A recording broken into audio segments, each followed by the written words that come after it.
All right, good afternoon. Just to start with a couple of kind of housekeeping introductory things. Obviously, help yourself to food. I know that it might feel a little bit awkward to walk past the presenters or something, but the cinnamon chips will not eat themselves. So just go with it. Help yourself. If you need another fix, in an hour or something, feel free to get up. If you're new to this hall, the restrooms are just to the left out this door, and there's a water fountain there too if we run out of drinks here. I think beyond that, I'll just give a couple of words of introduction, and then we'll move on with the panelists. So. To begin with, my name's Jason Bruner. I'm a professor in the Religious Studies program at ASU. That's in the School of Historical, Philosophical, and Religious Studies, kind of on the other side of campus. I'm also the director of the Desert Humanities Initiative, which is housed in the Humanities Institute, which is just sort of around the corner here. That's an open space. It's got a lot of MFA student art up now, so after the event, if you'd like to wander through there and take that in, you'd be welcome to do that. This panel came about some months ago, and it feels nice to finally be doing this. We'd originally scheduled it for the release of Dune, the second Dune installment, which was supposed to be in early November, but got delayed because of the strikes. But Toby had approached me and said, I've got this theory that Sting's performance in the 1984 movie is the hermeneutical key to the whole of the Dune franchise. I just need a platform. And I said, I'll help you out, man. I got you. So the panel is oriented entirely around Sting's performance. It's not. A couple words just to sort of frame the spirit of the conversation, and then I'll introduce my wonderful co-panelists here. If I see a number of new faces, which is lovely. All of us are from the School of Historical, Philosophical, and Religious Studies, and this is a wonderful group. These are three very wonderful people to represent us. So. I think you're getting a very good introduction to the unit. So just by quick introduction here. Frank Herbert's Dune is a monument of American science fiction. At nearly twice the length of contemporary science fiction novels, the book famously struggled to find a publisher willing to take it. After nearly 24 editors passed on the project, aspiring writers take heart. It was given life in 1965 by a press that also published car repair books. The book sold well, earning a strong review even in the New York Times, as well as receiving the Nebula and Hugo Awards for Best Novel of the Year. And it wasn't until the serialized sequel also received acclaim that Herbert's reputation became solidified as one of the premier world builders of 20th century American literature. Sorry, that's a claim that I am making with Matt Bell, the director of the World Building Initiative right here. Okay, it passes muster. We move on. It is the thickness of his world rather than the elegance of his prose for which Herbert is more cherished. Where did the pieces of that world come from, and how did Herbert fit them together within the epic audacity of the Dune series? Here, Herbert asked quite a bit of his readers from the start. In fact, one editor who declined to publish the project said that he was unable to get through the first 100 pages without becoming confused and irritated. What is the Orange Catholic Bible exactly? I found myself asking on more than one occasion. Yet it is also clear that he drew freely from available traditions and histories to craft an imagined future stemming from our present. His texts are replete with Arabic and Arabic-esque terms to describe the desert world of Dune and its inhabitants, but it likewise uses biblical references, ancient Greek and Roman mythological themes, Islamic theology, Sufi mysticism, and Christian and Jewish messianic thought. The spiritual and religious dimensions of the Dune world are complex, robust, and tied to the precedents of our own religious histories. And like our history, Dune has an undeniable colonial framing in which powerful foreign families struggle for control of an essential resource that fuels their worlds. But the colonial framing of the story goes deeper than that. As with a contemporary story, The Chronicles of Narnia, one wonders about the post-World War II era needing stories of white adolescents who find themselves through a combination of innocence and destiny in worlds in need of saving, as European empires were simultaneously crumbling. But to dwell too much on that kind of a point, as if to dismiss the work, is, I think, to miss the comprehensiveness of Herbert's aim, and I dare say his prime accomplishment. He draws so extensively from the past because he sees human society and perhaps human nature as being remarkably similar across time. Even if there are new religious developments because of new historical circumstances, why might more recent political developments seemingly follow patterns similar to those from hundreds or even thousands of years ago? As religiously infused forms of nationalist ideologies seem to be ascendant in our own time, Dune asks us again, why is it that humans so often long to be ruled by our heroes and messiahs?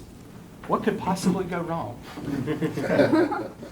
So to get at some of these issues, using their own range of knowledge, expertise, are three of my colleagues in history and religious studies. At the far end, Toby Harper is an associate professor of history in Shippers. He is a historian of modern Britain and the British Empire. His first book, titled From Servants of the Empire to Everyday Heroes, was published by Oxford University Press in 2020 and is on the social, political, and cultural history of the modern British honors system. He is currently researching the history of freshwater fish and angling in the British Empire in the 19th and 20th centuries, and to the best of my knowledge, has yet to reel in a sand trout, but hope springs eternal. You're supposed to tickle them, I think. Yeah, okay. Well, you're miles ahead of me there. Hannah Barker is an associate professor of history and the faculty head of history in Shippers. Her research centers on connections between the Mediterranean and the Black Sea in the late medieval period, especially the trade in slaves, which flourished during the 13th to 15th centuries.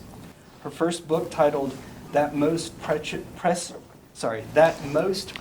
Merchandise, The Mediterranean Trade in Black Sea Slaves, 1260 to 1500, was awarded the Paul B. Lovejoy Prize in the Journal of Global Slavery and the ASU Institute for Humanities Research Book Prize, as well as honorable mentions for other awards. Her current interests include enslavement and manumission, the role of physicians in slave markets, Mamluk ethnographic comparisons between northern and southern barbarians, and local slaving patterns in the Black Sea.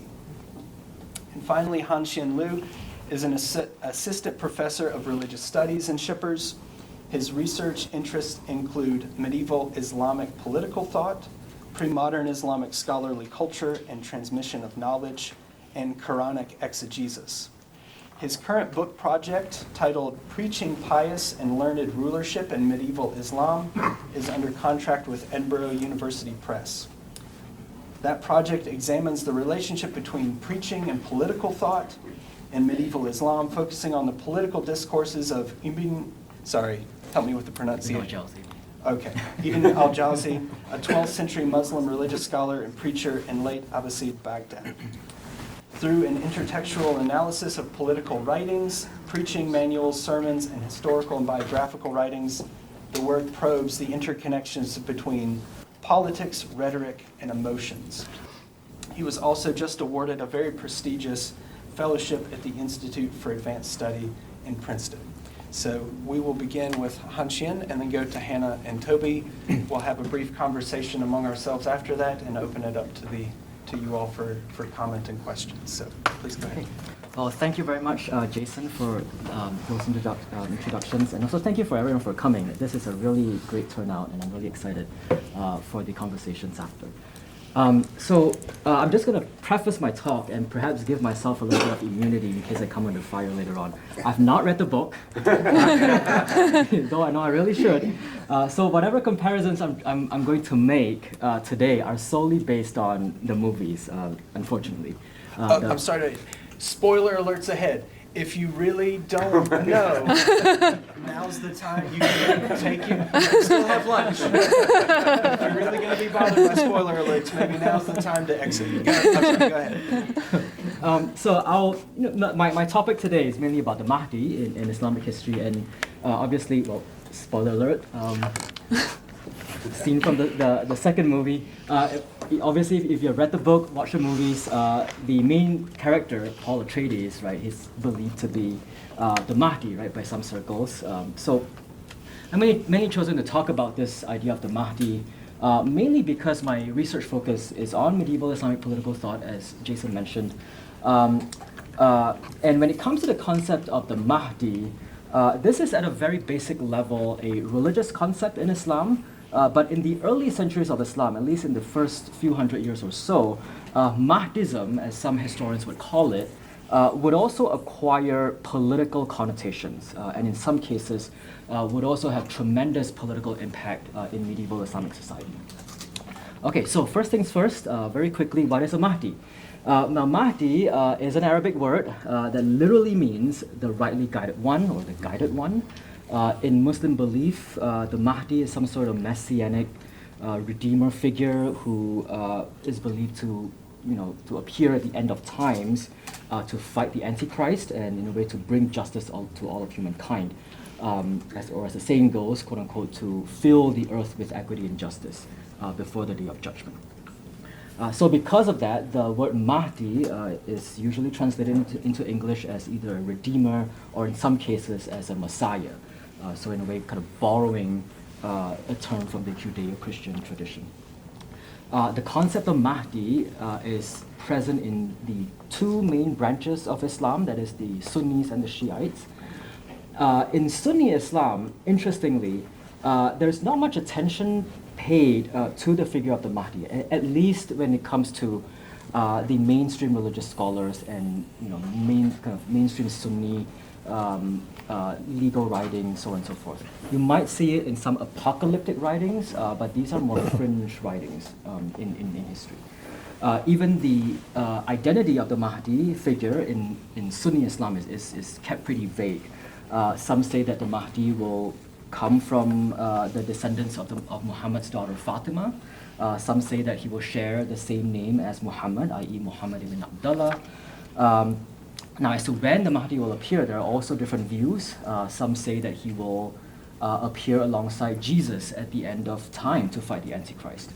Some say that he will fight off the Antichrist before paving the way for the second coming of Jesus. So overall, as you can see, it's pretty vague ideas, as to when he will come, who the Mahdi is, so on and so forth. But for the Shiites, the other main branch of Islam, the figure of the Mahdi is specifically identified. And so to even begin talking about the Mahdi in Shiite belief, we have to start with the Sunni-Shiite split in Islamic history.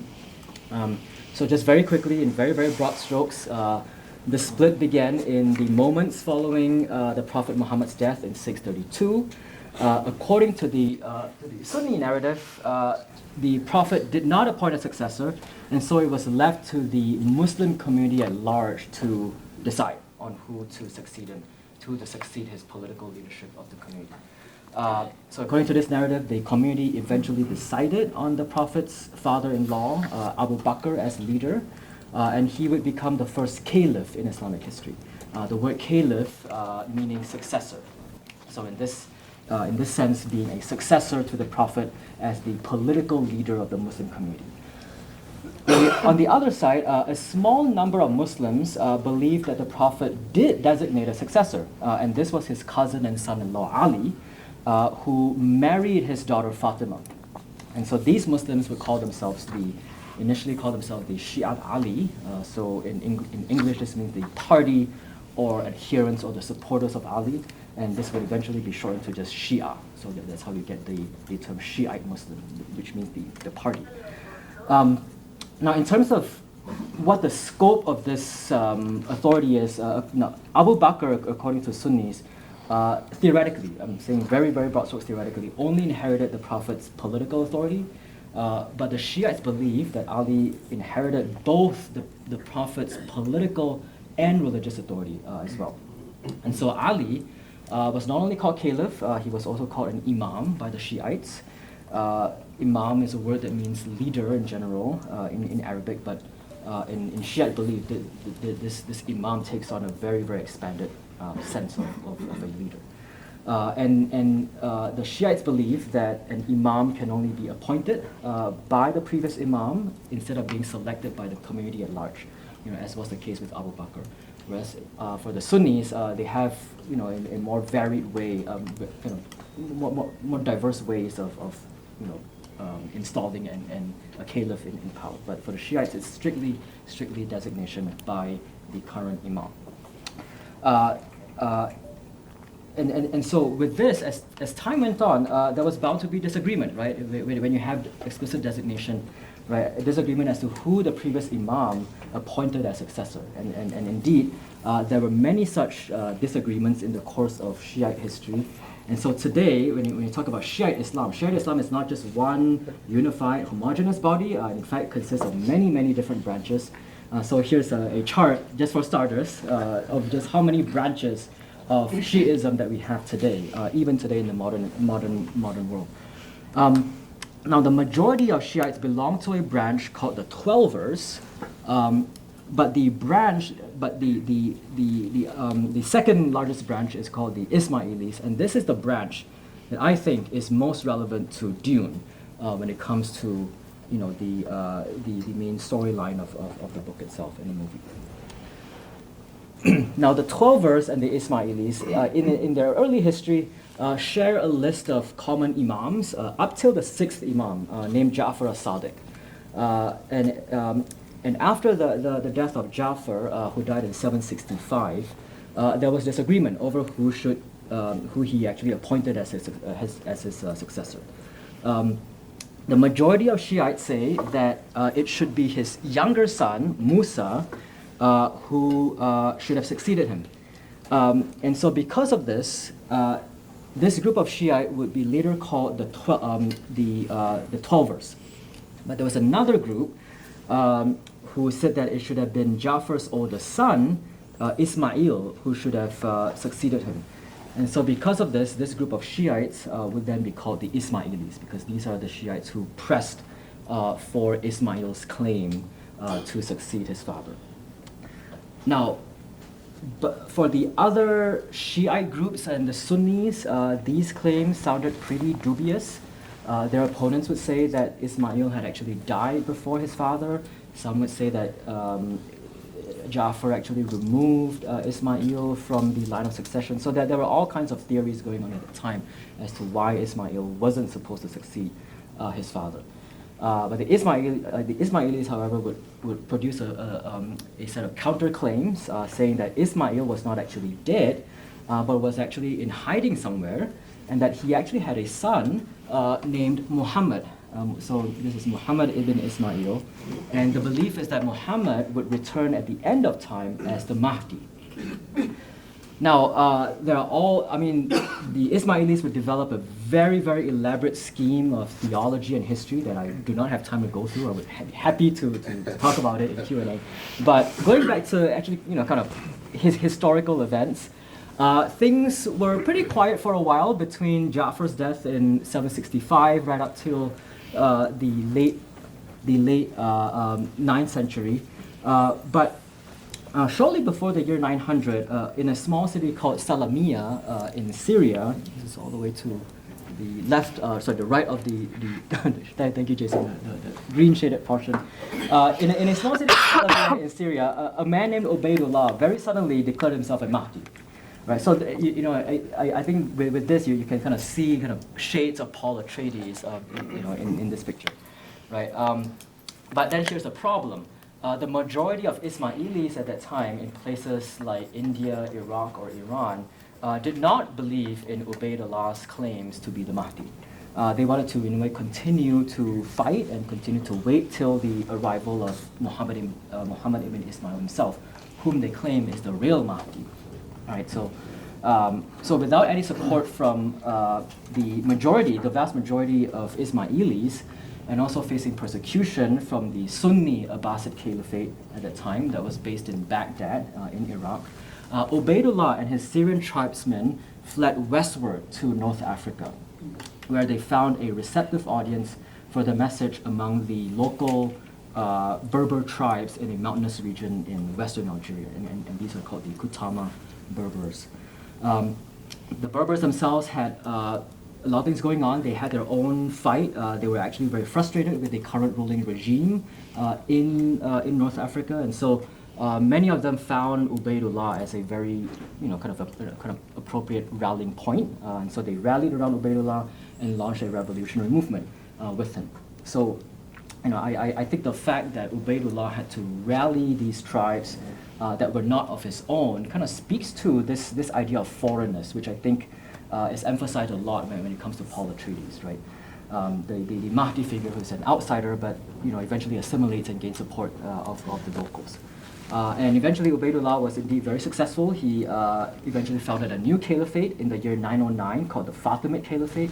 This is a caliphate that was named after the Prophet's daughter Fatima. And this would be the first and only Shiite caliphate in Islamic history. A few years later, the Fatimids would found a new capital called Mahdiya, Mahdiya meaning the city of the Mahdi or the city of the Messiah, in Tunisia. In fact, you can still see this city today. It's actually a port town on the Mediterranean coast. And if you visit Mahdiya today, you can still see traces of these old the old kind of monuments that the Fatimids built. A few years later, the Fatimids would conquer Egypt, and they found a new capital called Cairo. So this is really the beginning of Cairo, becoming Cairo. Cairo comes from the Arabic name Al-Qahira, which means the victorious, so kind of signifying the victory of the Fatimids.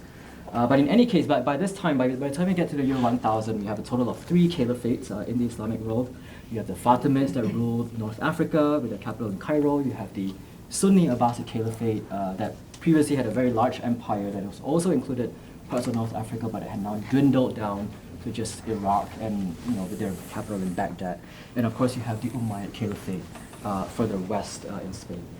So with that, I'll stop here, and I look forward to your questions and your discussions. Thank you.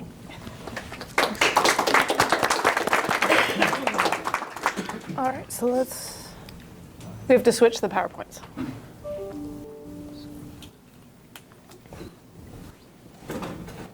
There we go. All right, thank you. Okay, so I need a little bit of preface here. I'm going to talk about slavery and power in the Islamic world and in Dune, but this is an area where the film made some pretty significant changes from the book. And so when I watched the film, I thought, oh no, everything I wanted to say is not in the film. So what I'm going to do, I decided what I'm going to do is both, right? I'm going to compare and contrast between the film and the book and highlight some of the things I intended to say, even though they're not actually in the film, and then also address some things that are in the film as well. The other thing I want to say, so I'm going to talk about military slavery, I'm going to talk about concubinage, and I'm going to talk about domestic slavery.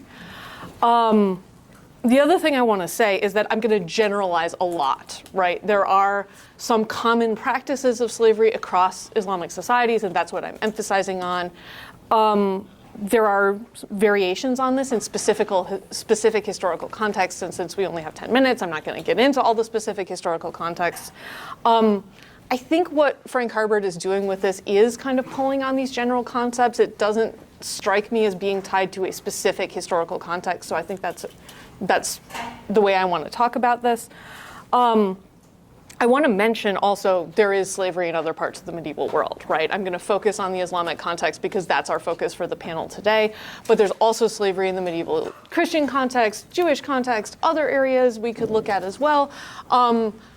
Herbert does pull a little bit on some of the medieval European tradition of slavery, but I'm not going to talk about that today. If you want to ask about it in the Q&A. Okay, so I'm going to talk first about military slaves. And when we're talking about that in the Dune context, we're talking about Sardaukar, right? So the Sardaukar, they're supposed to be soldiers of the emperor. They're directly or indirectly associated with Seleucus Secundus. In the film, this is direct. In the book, it's a little bit more like it is rumored that, right? But Seleucus Secundus is the imperial prison planet. It's supposed to be a very, miserable, tough place to live, and this is what makes them tough soldiers. I went and looked up Seleucus Secundus again just to refresh my memory. Men from an environmental background of such ferocity that it killed 6 out of 13 persons before the age of 11. This is what Frank Herbert has to say about the Sardaukar coming from this area, right? So this is supposed to be extremely tough, high mortality rate. The only people who survive are going to be the toughest soldiers in the empire, and so these are the emperor's personal soldiers, right? This is his personal army that he uses to control the noble houses and everyone else. So the suggestion, like I said, this is kind of indirect in the book. They present it more directly in the film, but really in the first film, so I thought they were going to pick up on it, and then in the second film, they just dropped it. But the idea is that the Sardaukar are either prisoners or children of prisoners, that they've been sent to this prison planet because they have violated imperial law and they've been found guilty. And so this is where the emperor sends his, convicts, essentially, and either they or their children are coming out the other side of this as this elite bodyguard. So that's the story from Dune in a nutshell, and I'm kind of pulling together the book and the film because the book gives a lot more details than the film does. What does this have to do with Islamic history? There are slave soldiers, right? And the word that we use for them usually is mamluk. Mamluk literally means owned, like a thing that is owned, a thing that is possessed, right? So this is a word for slave. It's a grammatically masculine word. So these are male slaves. But usually it's used in connection with slave soldiers specifically. This is where we get into some of the historical specificity. So historical Mamluks, these are an elite corps of enslaved soldiers who serve the ruler. So immediately there's a connection to the Sardaukar, right? They have a very intense education and training process. People die in the process of becoming Mamluks. But when they finish this training, again, this is where we get into historical variations. There's an end to the training. So there's like a graduation ceremony at a certain point for people who have, passed all the tests and they're ready. When they graduate, they are appointed to important positions in the army and in the bureaucracy. In some cases, they're also manumitted because they want to have free people who have the legal capacity to carry out the kind of actions they need to do in a bureaucratic context. In other cases, they're not. They're kept as slaves. So it depends on exactly which society we're talking about.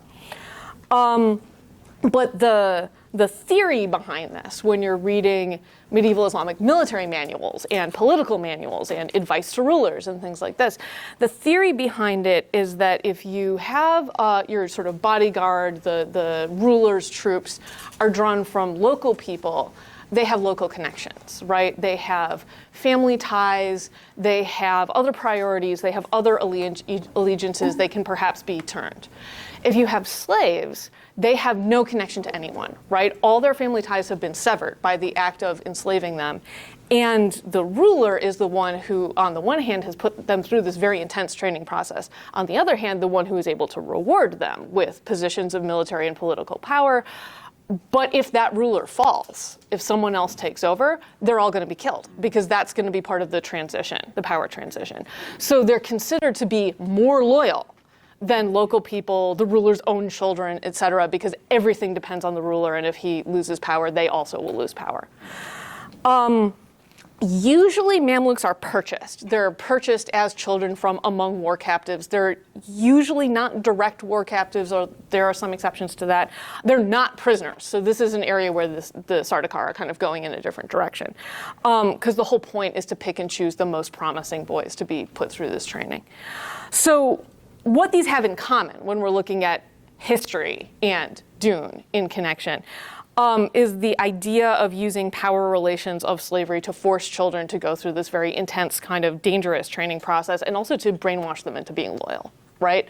So he takes the Sardaukar in a slightly different direction, but you can see where he's drawing on this political and military tradition.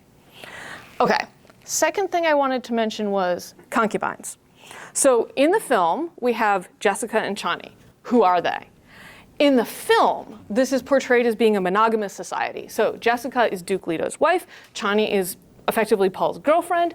They're pulling him in opposite directions in terms of, is he supposed to become the Kwisatz Haderach? He ends up marrying Princess Irulan, who's also on there, but that's a political move. And Chani, who has been his girlfriend up to that point, is angry and sort of rides off in anger on a worm at the end of the movie, right? Okay, tough woman. But in the book, this is supposed to be a polygamous society. And they just took all the polygamy out of the movie, which is what I was shocked by in the second half. Like, where did it go, right? So Jessica is supposed to be Duke Leto's concubine. When Paul kills Jamis, this is at the end of the first movie, right?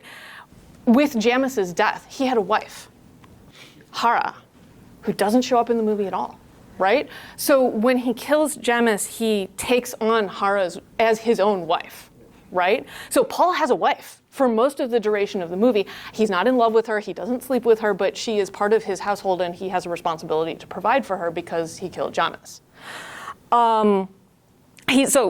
He does want to sleep with Chani, so he has a concubine, right? He has a wife who he provides for, but he has a concubine who's his actual emotional and sexual partner, right? And then he also marries Irulan as a political move at the end of the movie. So and the book. So he ends the book with 2 wives and a concubine, right?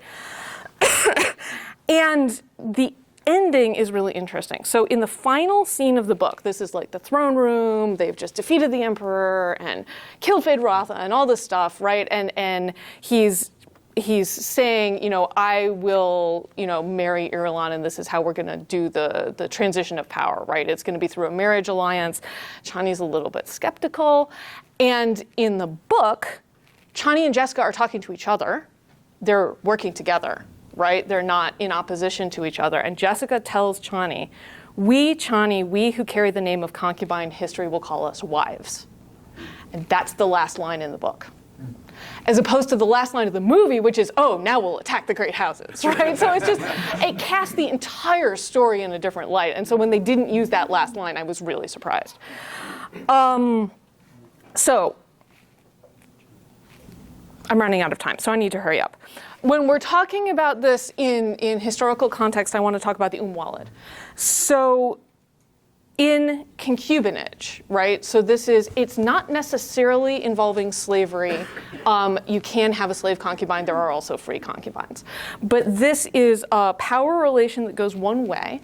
When we're talking about slave concubines, legally, only the free male owner is allowed to have sexual access to a female slave concubine. Legally, obviously, people break the rules sometimes, right? If she becomes pregnant, she gets a status called Walid status. So her child will be born free as an heir of the father. The mother at that point cannot be sold and will be freed when the father dies if he doesn't free her before that. So there are historical examples of this. The most famous one is Harun al-Rashid, whose name you may have heard in connection with 1001 Nights, right? His father was the 3rd Abbasid Caliph al-Mahdi. His mother was a freed slave singer from Yemen. That fits this model of concubinage, right? So the connection I wanted to bring up here is the inheritance dynamics, that Jessica and Chani are not portrayed as slaves, but their children are going to inherit even though they're concubines and not wives. So the marriage politics of this is what I want to emphasize. And this is drawing on a historical tradition that involves slavery. He doesn't take slavery into the book, but the echoes are there, right? Briefly, I'll talk about domestic slaves. So we have the idea of slaves as objects, as living tools. That comes straight out of Aristotle. In the film, well, I was looking for slaves in the film because all the places I was expecting to see them, they weren't there. What there was instead was the Harkonnen servants, right? And so they don't have names, they barely speak, they're disposable, they're treated as objects, they're sort of killed on a whim. Their humanity is not recognized by any other characters. The way they're dressed kind of reminds me of Blade Runner, in which case we're talking about androids. They are not people at that point, right? In the book, and this fits our stereotype of slavery, the depiction of the Harkonnen slaves. And so when you want to sort of clue into the audience that the Harkonnens are just evil, they're just absolutely evil, they're portrayed as having people who we can obviously identify as slaves, right? In the book, there's a much wider range of people whose status and their situation evokes a really wide range of different kinds of slavery that don't fit our stereotypes. So this was interesting to me because I think the film is playing to our stereotypes, but it's doing so in a way that hide the aspects of the book that would cause us to challenge our stereotypes, right? And make us ask difficult questions about both the world of the book and the world of the past.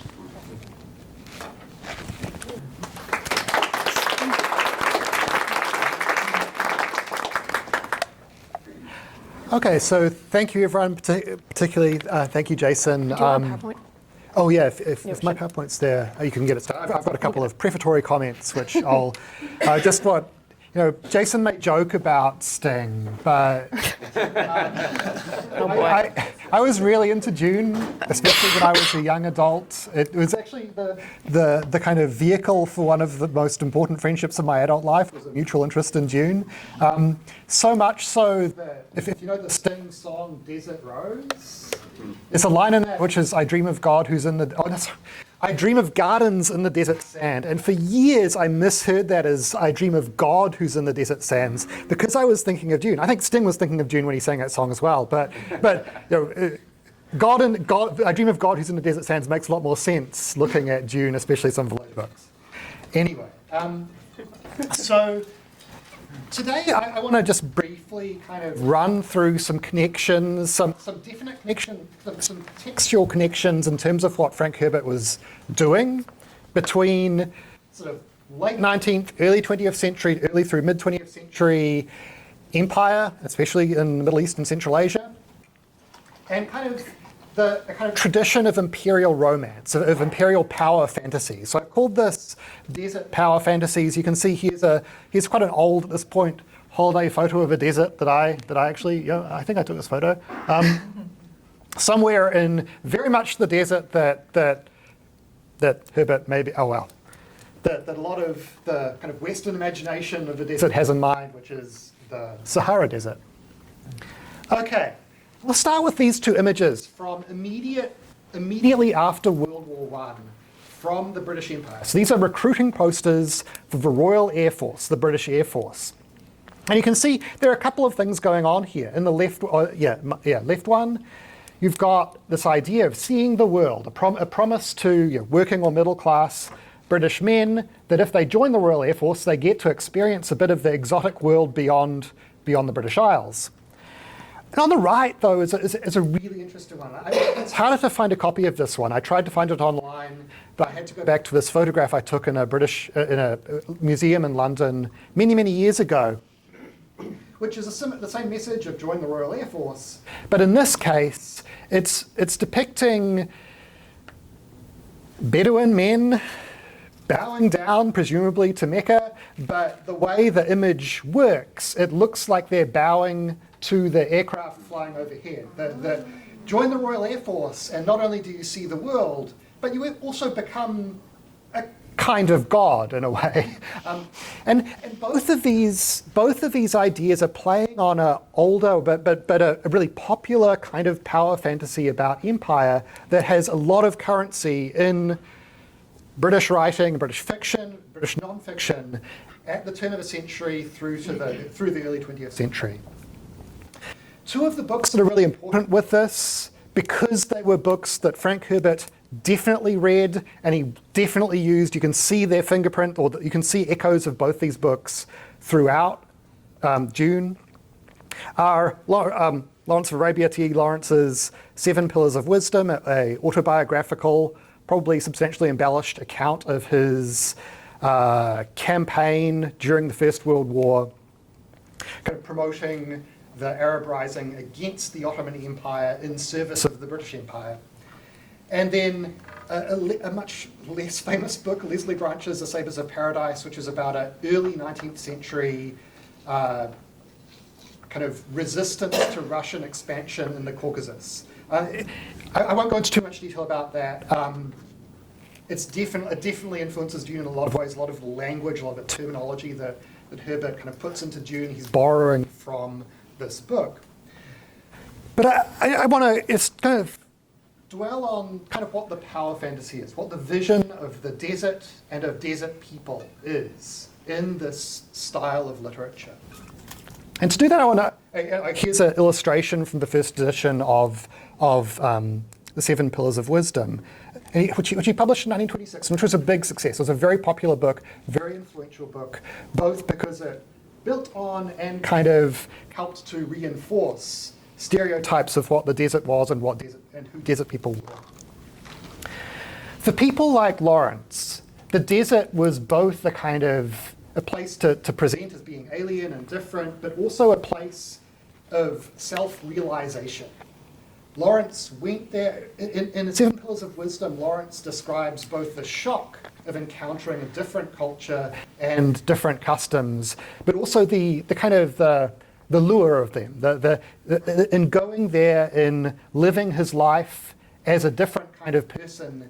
He saw this as being a kind of a form of self-realization where he kind of cut away the corruption of modern industrial life, and he was very much a romantic in that sense, and kind of discovered himself among the desert people in the harshness and the loneliness, the kind of rawness of the desert.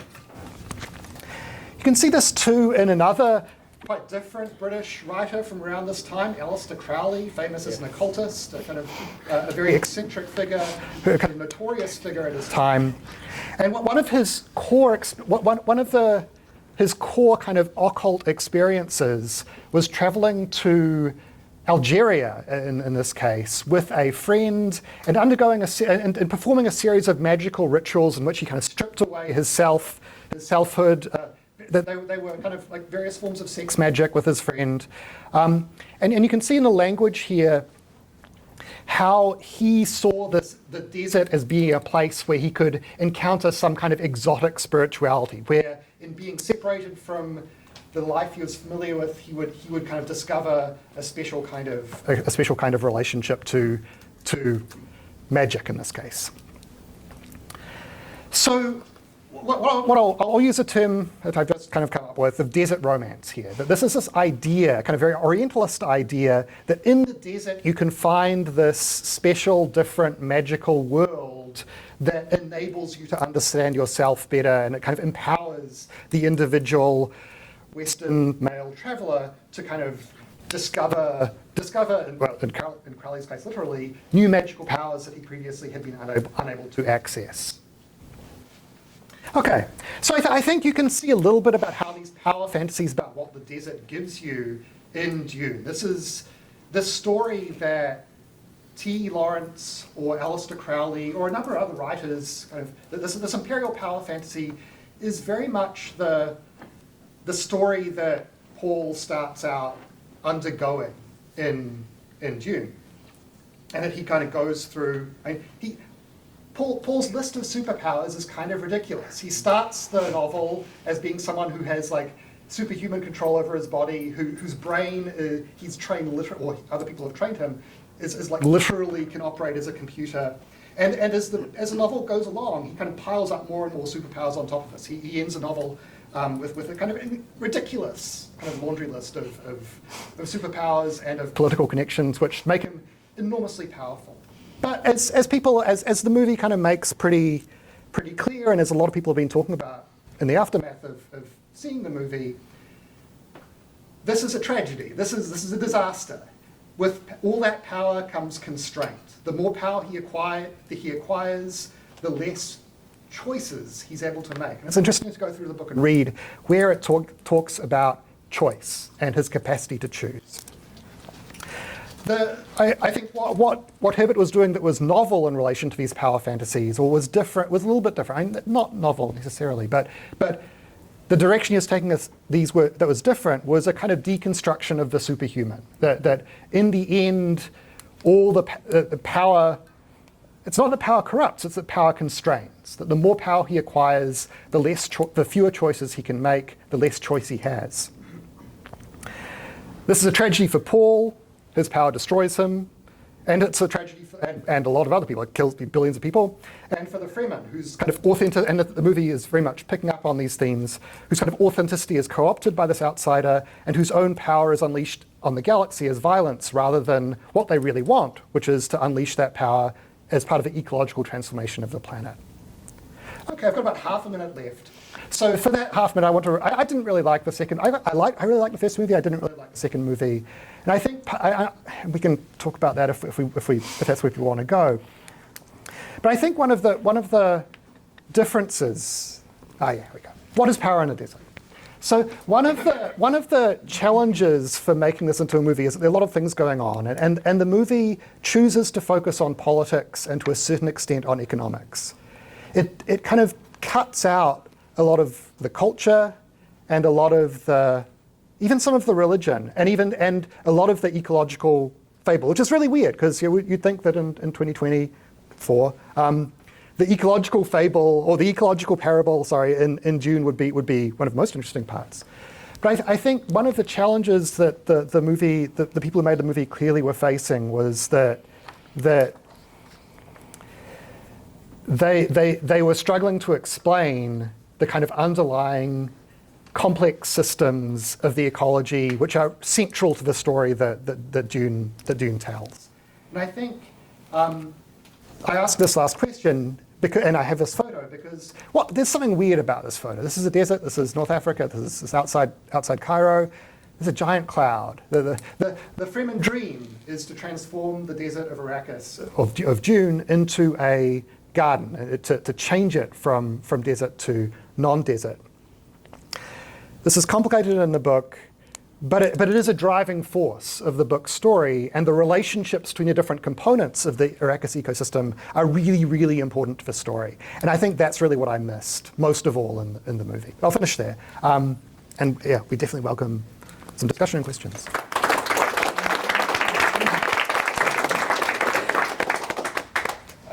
Yeah, thank you all.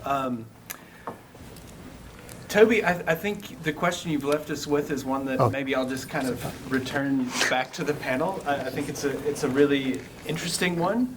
And that is, not just because I'm coming out of this from like the desert humanities kind of set of questions, but it is relevant and interesting to me to think that what is an ecological and political fable is set in the desert, and what does that do?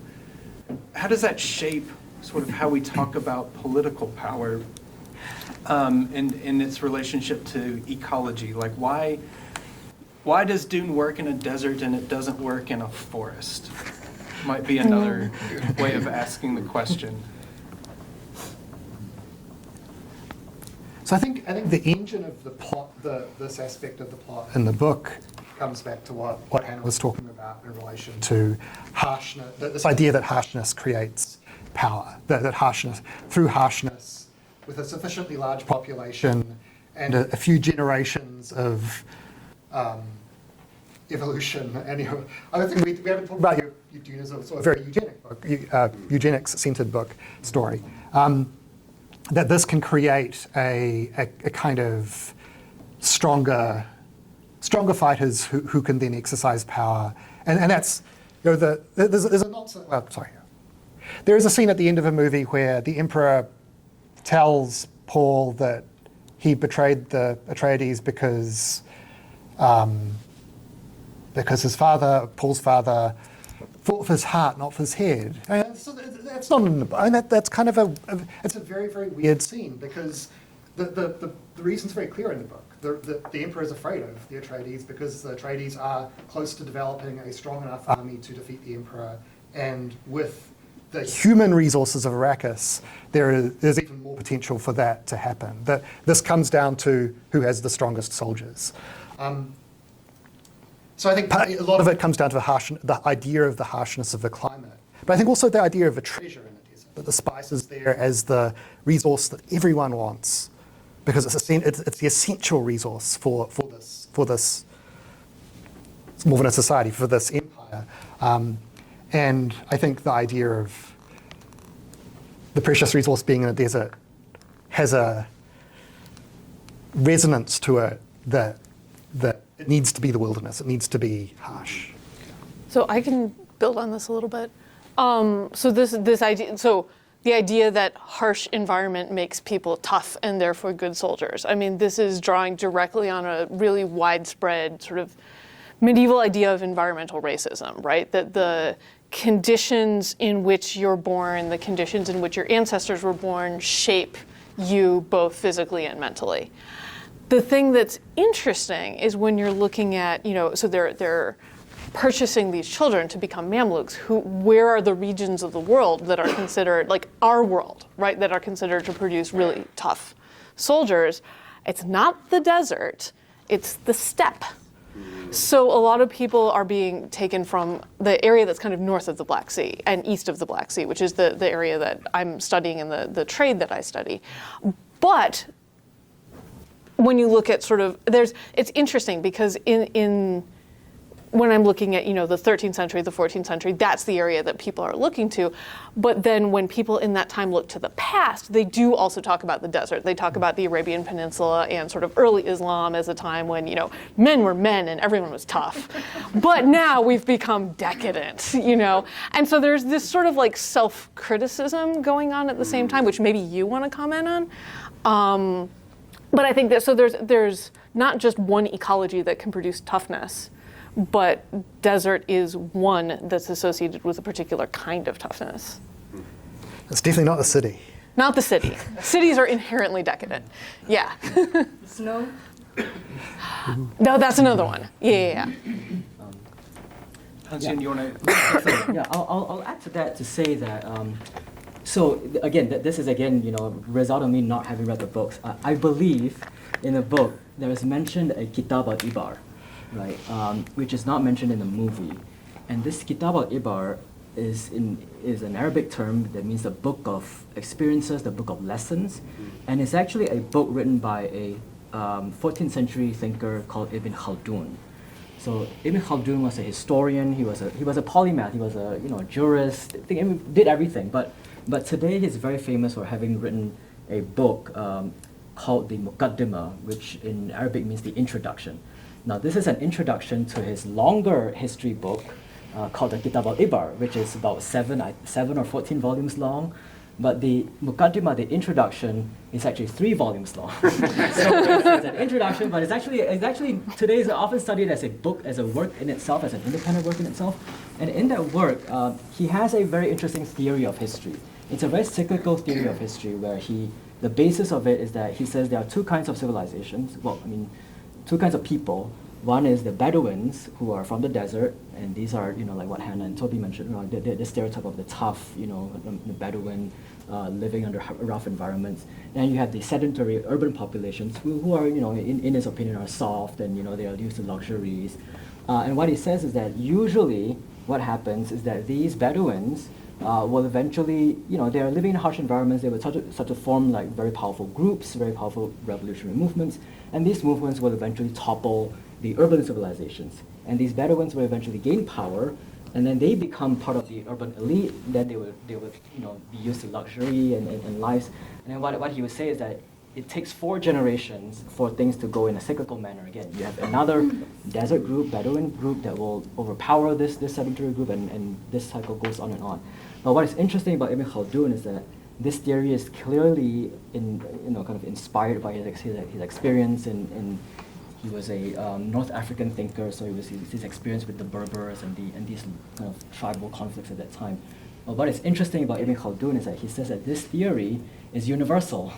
It's applicable to all societies in the world. This cyclical idea of the kind of tough Bedouin and the decadent urban elite, that will eventually kind of go in cyclical.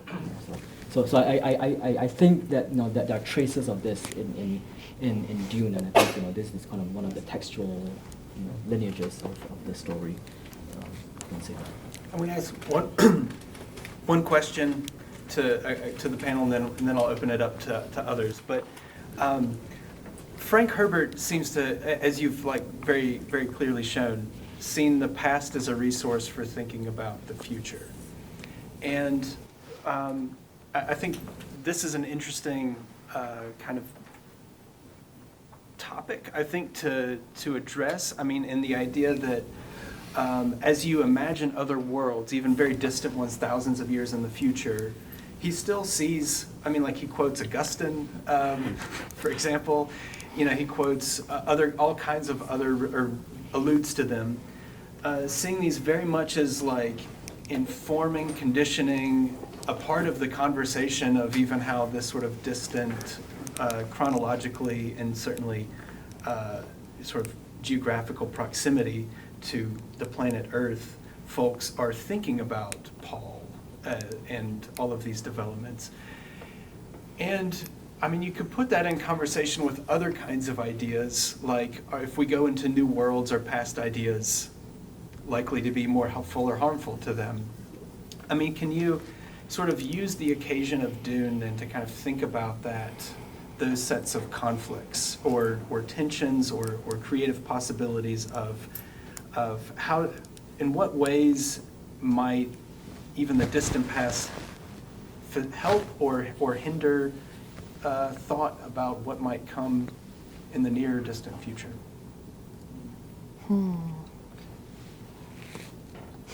I think there's a sense in which Herbert very much, this is part of the fantasy of the book, is that a lot of the characters under the influence of large amounts of drugs can see into and relive past lives. So there's a kind of literal way in which what Herbert is doing with a kind of eclectic Orientalism and kind of, it's not just Orientalism, it's a kind of eclectic picking and choosing from all sorts of different traditions to formulate the present and the future, is also what his characters are doing with their past, with their drug experiences. And I think that, I don't know if it's really appropriate to call for Herbert romantic, but I think there is this, clearly he sees insight about the future as being connected to knowledge about the past, even about the kind of esoteric traditions of the past, kind of like occultists like Aleister Crowley. He's taking, or his characters and he himself is taking kind of eclectic bits and pieces of past traditions and saying that this gives you a kind of power, I think. I think one thing that I think about as a historian, and one of the reasons why I like Dune, part of the richness of Dune is I think he really takes this and plays with it, is the idea that people are constantly making choices about what elements of the past they want to draw on and what elements of the past they do not, right? And so as a historian, one of the things I'm really interested in is past practices, past ideas, or whatever that have not been carried forward into the present, right? Why did people decide? Who decided? Why did they decide at a certain point? We're not going to consider this traditional, even though it is a thing that happened in the past, right? We're going to leave that behind. And then which things do they choose to carry forward?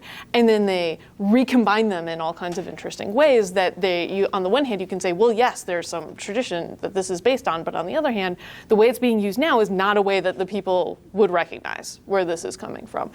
And I think that's one of the things when I first encountered Dune, I really liked, was he is just taking everything from everywhere and sort of throwing it together and recombining it in this way. And people do that. That there's an element of that in the world building that kind of rings true to me as a historian. Yeah. Thank you. Steve. Yeah, I'd like, from all of your perspectives, I'm interested to know Do you see any places where Villeneuve's film improved on Herbert's characterization or themes? Duncan, Idaho. Oh, you know, I thought, I never liked Duncan Idaho, but casting a charismatic, good physical actor, a good actor in general, who is like really good at like physical action, worked really well for me in that first movie, and I missed that in the second movie a little bit because I really liked Duncan Idaho in the first movie, and I never liked the character before. So. I might throw out Faye Brotha, for example. What are your thoughts on him? Because he's somewhat different, certainly from in the book. He gets a more important role in the plot, not just because in the book he's not appointed as a planetary governor at all. I think if I'm remembering, I didn't get that far when I was skimming it 2 nights ago. I don't know. Yeah, I mean, I think, of course, they have to make changes, right? I mean, to both because they're changing the medium and for length reasons, right? And some of the changes, I think, really worked. In the first movie in particular, I liked what they did with Kynes, the character of Kynes. And that another thing that I sort of had promise for the second movie to get more into the ecology, and then they just never really did it. Especially because the movie didn't mention that Chani is Kynes' daughter.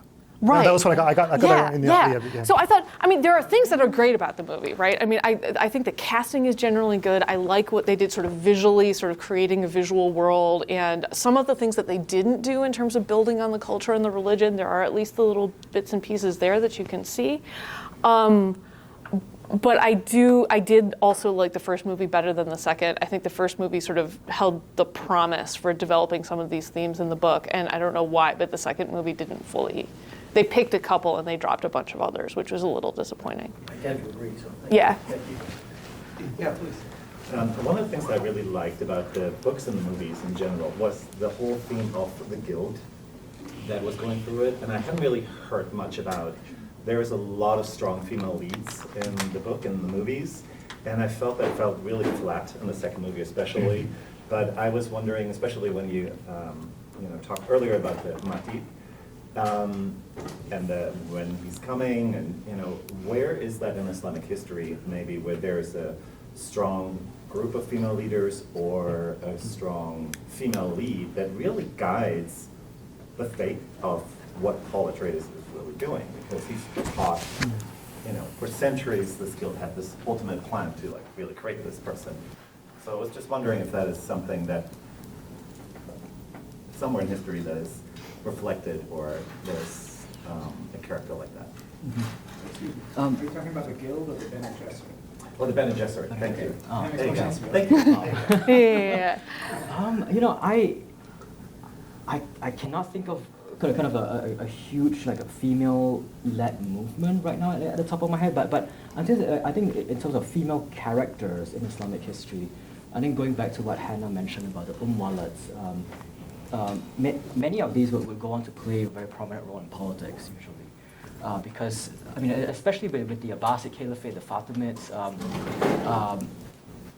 succession can happen through the sons of concubines as well. So even if the so-called prince is not from the main consort, this prince is legible for being a future caliph, a future ruler as well.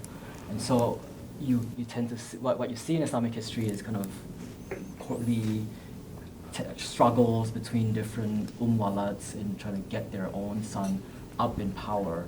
And once their son once their son comes to power, then they sort of have this kind of elevated status in society, and many of them would play a very prominent role. And in fact, I think it's sort of an unspoken part of history that if you go to Istanbul, for instance, you just look around the urban landscape.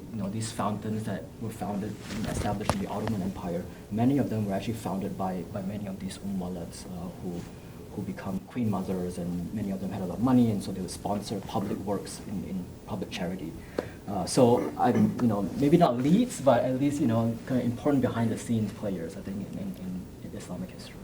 One thing I would add to that, I mean, it's, as part of the historical mishmash, right? The Bene Gesserit, in some ways, they evoke like a European Christian monastic order, right? So there are nuns who are quite important when you're looking at medieval European history. There's an element of that.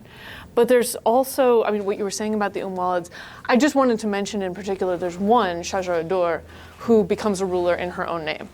So there are lots of women who, by becoming an Walid, get access to wealth, power. It's this behind-the-scenes queen mother type of power.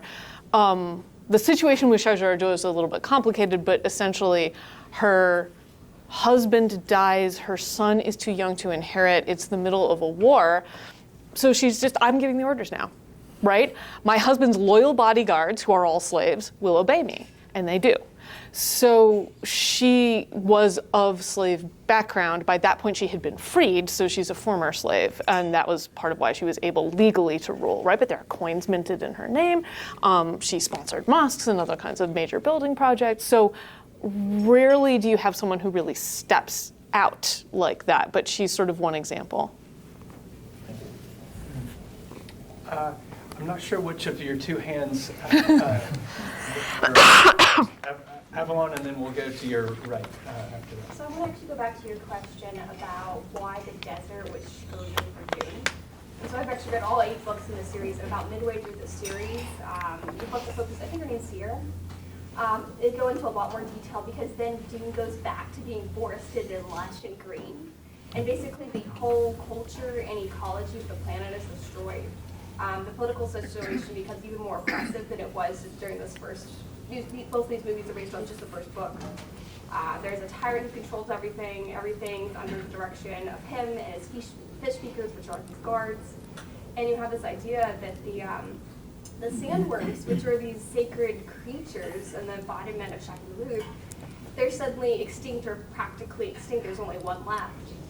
So you have this idea that even though it does seem very lacking in life and vitality, that the desert is actually kind of at the heart of these people, the Fremen. And it does go further in the series, but they do go more into the ecology of it later. I think he wasn't being subtle when he called the Fremen, right? This is one thing you don't really see in the second movie is the Fremen being free. Like there's scenes in the books where they're playing, we're creating art, creating music, working to build stuff. In the movie, they're kind of just, they fight and they pray. I think that's one of the, maybe a point that the movie couldn't or struggled to get across is that to Herbert, certainly, the desert is, like to some of these earlier writers, the desert is a place with this potential for a kind of individualistic self-sufficiency, which to him is a kind, or it is kind of a form of freedom. Yeah. And I think, if I can just add, I think as a novice Dune reader, I only made it to the 3rd book. It was getting pretty weird. Right to that point, right, like there's this tension between the sort of Lawrence of Arabia, sort of typical Western adventure sort of narrative of I'm an individual going out to confront, a very extreme environment, and I'll become my true self as a result of that. But then it's sort of paired with this deeply collectivist politics as well. That I think as you go, my perception is at least by the 3rd book that becomes quite blurry in an interesting way that I think is lost in just focusing on the first book. But you've had your hand up for a couple times now. Thank you all for the talk. I think in the light of what you're all kind of showing about the generalized themes from history that are getting pulled into the book, it made me think of one, I think, very specific invocation of the past too. So the Fremen battle cry in the book, not the movie, right, is Yahya Shahada, long live the martyrs, which is not translated like that in the book. And in the movie, it's reduced to gibberish in the same way that the Fremen jihad is turned into a crusade. So even though the idea of martyrs being alive is very old, the slogan itself strikes me as something that, this is specifically rooted for Herbert with the Algerian Revolution. This is one of the slogans of the Algerian Revolution. And I'm curious whether you think that these sorts of embedments within the text are doing a different kind of historical work than the ability to cobble together this composite based on the idea of the desert perhaps as like, this is a blank canvas, this is a terra nullius, these are all the kind of colonial conceptions of empty space that you can then fill with different reincarnations of past lives and different unwellas and slave soldiers. And then you have these bits and pieces from basically the newspaper that Herbert would have been reading, right, like in the 60s. So I'm just wondering whether you think that this is, whether these two kind of strains in like cobbling together history are exerting pressure on each other in Dune, or are they not interacting at all? What's the case? Yeah, I think martyrdom is really powerful when you remember every martyr from anywhere in your ancestry. But I think, yeah, it gives a kind of texture to the story that maybe is intended to pull from the newspapers for readers. It's like in conversation with the present of 1965 in a way that, I don't know, I think it comes back to Jason's question a little bit as well, but I think that's a really, that makes a lot of sense. I think that's actually one of the good things that they did with the films. I mean, they did make changes. We're quibbling with some of the changes, right? But on the other hand, he did put in these things that were supposed to speak for current events for him. It is now multiple decades later, right? If they made a really straight adaptation and just did everything exactly as it was in the book, it wouldn't have the same effect on people who are watching. And so they did make these choices about how they were going to update it in various ways. And I think, we can quibble with exactly which choices, exactly which themes. I mean, I would have gone with the ecology theme, but they did make that effort to try to make it speak to people now. And I think that was the right choice, right? And then exactly how they implemented it, okay. But he's definitely trying to make this bridge between sort of these random elements of the past that he's putting together and particular elements of the present that he's selected that he wants to draw attention to. And so a film that's being made decades later, I think it's appropriate for them to do that kind of thing, to bring something present, to add to all these bits of references to the past. Yeah, I mean, on the question of, I think, historical embeddedness, I think historical concepts, kind of embeddedness in Dune, and right, is that what you're asking?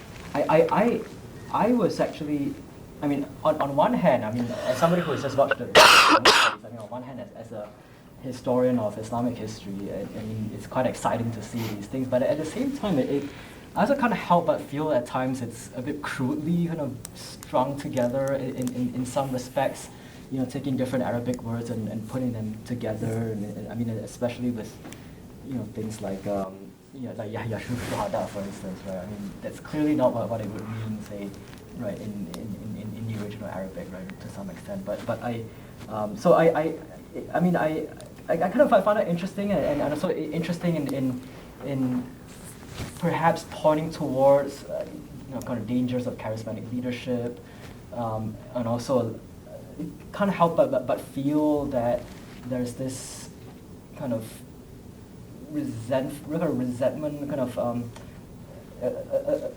bit of kind of a antagonistic view of say like kind of charismatic religion and in the process. I think the idea of the lisan al-ghaib is interesting. I mean, the lisan al-ghaib literally means the tongue of the unseen in Arabic. So I think it's kind of alluding to this danger between having this esoteric idea of religion and the link between that and charismatic leadership that he's perhaps trying to get across somehow. So, yeah, I mean that's my indirect way of answering your question. And then we'll go you first, and then Brian. To follow up on that, and specific, I mean for all of you, but particularly if you have thoughts on this, and I think it's evident from the movie without reference to the books, but that idea of that tension between sort of the politics and the religiosity, because he's sort of is cynically approaching it through much of both of those two movies, where he's like, well, you, Bene Gesserit, turning to Jessica, laid the path for people to believe in this, and I resist the fact that I am this person, but then I'll sort of opportunistically take this religious / political role on to be able to like pull the power together to be able to make this move against the Harkonnens. I wonder if you have any thoughts about like the tension between those two things, or if there isn't a tension, they're just woven together. So as in the tension between this kind of... The idea of a Mahdi or the Lisan al-Ghaib, or like the various terms that he's designated as being special, but Right. recognizing that the seeds were planted by the Bene Gesserit for people to recognize him or someone else as such. Right. It's kind of interesting that I think this kind of messianic politics and revolutionary movements, I mean, they tend to make for very, I mean, good for political movements and rebellions, and also books and movies. But I think, you know, like, but perhaps not as good for state, like kind of eventual state building. I think eventually with the Fatimids, I mentioned pretty much the first half of it, but once they established a state, they could not really keep up with this revolutionary fervor anymore, and they had to kind of tone down this revolutionary messianism, and that's a whole different story on how they actually do that, which I hope that, you know, having not read the book, I'm hoping that eventually maybe the third movie or something would allude to that a little bit, but there are the kind of different mechanisms where they kind of revise their kind of scheme of history a little bit, revise certain parts of messianism, bring in certain groups that were previously rejected, especially with the Karmatians. They found a way to bring in some of these groups back to the Fatimid fold and to kind of build state builder to some extent. So I think that there's a little bit of that as well eventually. That I think perhaps I don't know if Frank Herbert did work on bringing that forward, but Kind of spirals in the other direction. So. Yeah, in the back. I see a failing in the movie. They never talk about the guild. Yeah. The manipulators and create a lot of intrigue.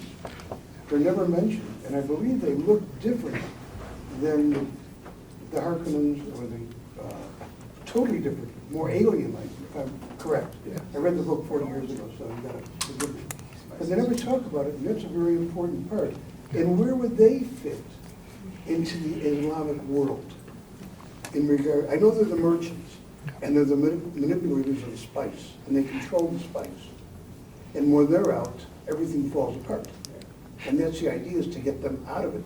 That's Paul's idea. So he controls it, and not the guild. Where would they fall in? Well, the merchants, the guild are also prophets. So they're taking a whole lot of drugs, a whole lot of the spice, and they're close to being they're not as good prophets as what Paul becomes, but a lot of the conflict between Paul and the guild is that they can also see, they have a limited kind of precognition. So I think, I don't know about specifically in relation to, I mean, I think there's sort of the, I think this goes back to the last question in a sense that there's sort of the what's really happening, and then there's the religious trappings of what's really happening. The guild are very much on that.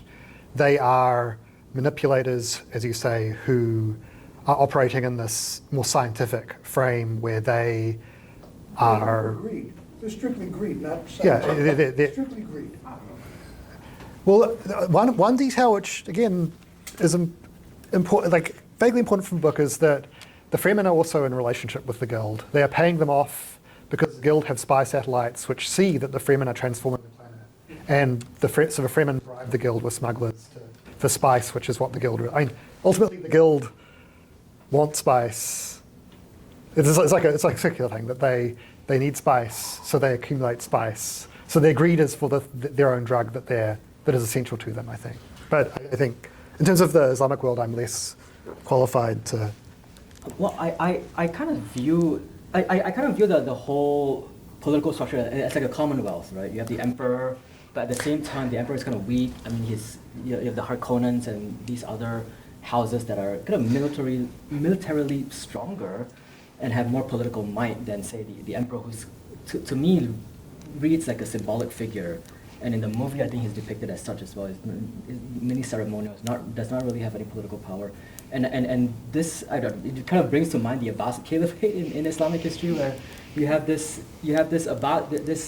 caliphate which was formerly kind of universal, caliphate empire, but by the time you get to the Fatimids, the caliph was more or less a symbolic figure, and there were all these local, regional chieftains, rulers around, the generals that would pay allegiance to the caliph, but really had their own political independence. Sometimes they might send taxes back to the caliph, but sometimes they wouldn't even do anything. But what they would have usually is that the caliph would usually send a robe of honor to the governor and recognize his rule, and in return the governor would pay allegiance to the caliph. So you have this kind of interesting political dynamic going on between sort of empire and local rulers who had more coercive power and military power. Well, but Why did they make, and why did Frank Herbert make them look different, alien, when everybody else is supposed to be 2 eyes, 10 fingers, 10 toes, limbs, and so on? But these are totally different. I don't remember if they were shapeshifters. Too much spice. Well, the shapeshifters are a separate group who come in later books, and it's very, very weird.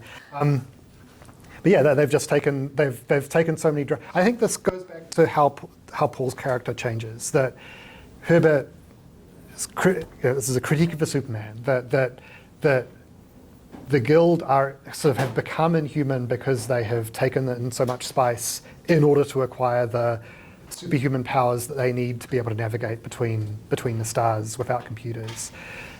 In a way, the Guild are like camels. They're the engines of commerce between everyone. Everyone needs them because they are the only ones who can do transport. So I think that goes back to the central story about superhuman power making you inhuman in a way. And could Herbert have thought as the Fremen, like Exodus? Looking at them wandering the desert and living in the desert?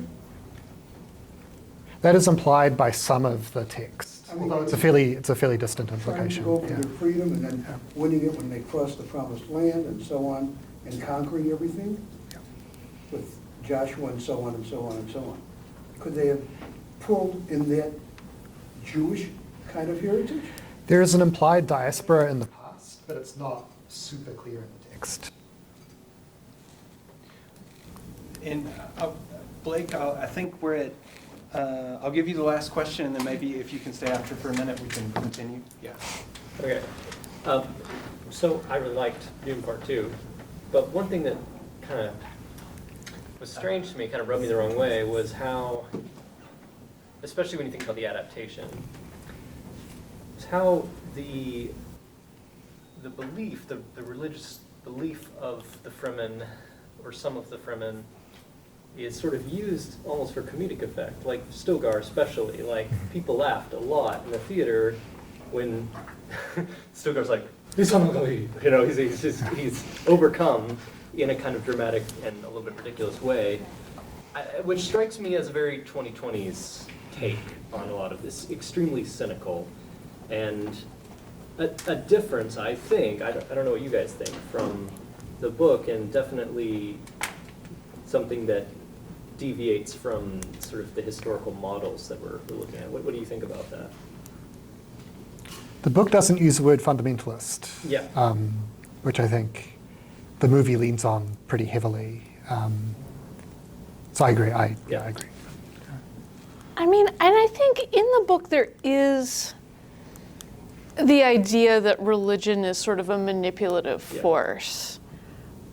But there are specific people who are doing the manipulating, and they're quite sophisticated, and the sincerity of the people who believe is not being laughed at. Yeah. Right? And I think there's a tone shift in the movie that, yes, Stilgar is kind of, especially in contrast to Chani, right, is supposed to be kind of, you're not supposed to take that seriously. Like, he is being duped. And I think what the choice that Paul has to make, and the tension is about what's really driving that is the idea that these religious beliefs are real, right? They might have been planted, But then there are people who sincerely believe this and have sincerely believed it for generations, and taking advantage of that, is that the right thing to do? So I feel like Frank Herbert is still talking about religion as being manipulative, but with much higher stakes.